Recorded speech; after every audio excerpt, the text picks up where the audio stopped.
मित्रांनो, स्वागत आहे आमच्या यूट्यूब चॅनलवर। तर मित्रांनो, गल्ली ते दिल्लीपर्यंत सरकार छत्रपती संभाजीनगरचा सर्वांगीण विकास वेगाने होणार असं उपमहापौर जे छत्रपती संभाजीनगरचे आहेत राजेंद्र जंजाळ यांनी सांगितलेलं आहे।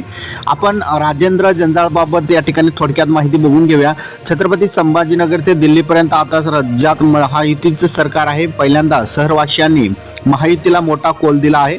मुख्यमंत्री देवेंद्र फडणवीस, उपमुख्यमंत्री एकनाथ शिंदे यांच्या नेतृत्वाखाली शहरांचा या ठिकाणी सर्वांगीण विकास केला जाईल। शहरांसाठी जे काही चांगलं असेल ते 100% या ठिकाणी केला जाणार असल्याचं विश्वास नवनिर्वाचित उपमहापौर राजेंद्र जंजाळ यांनी लोकमतशी बोलताना सांगितलेला आहे। लोकमतशी बोलताना लोकमत वाल्याने काही प्रश्न त्यांना विचारले, जसे की शहराला अजून मूलभूत सोयीसुविधांची कमतरता आहे, यामागचं कारण काय त्यांनी सांगितले की जंजाळ म्हणाले की रस्ते, पाणी, ड्रेनेजचा जो प्रश्न आहे तो सुटत आलेला आहे आणि 2050 पर्यंत शहराला पाणी प्रश्न अजिबात भेसळवणार नाही। 2050 पर्यंत यांनी टार्गेट दिलेला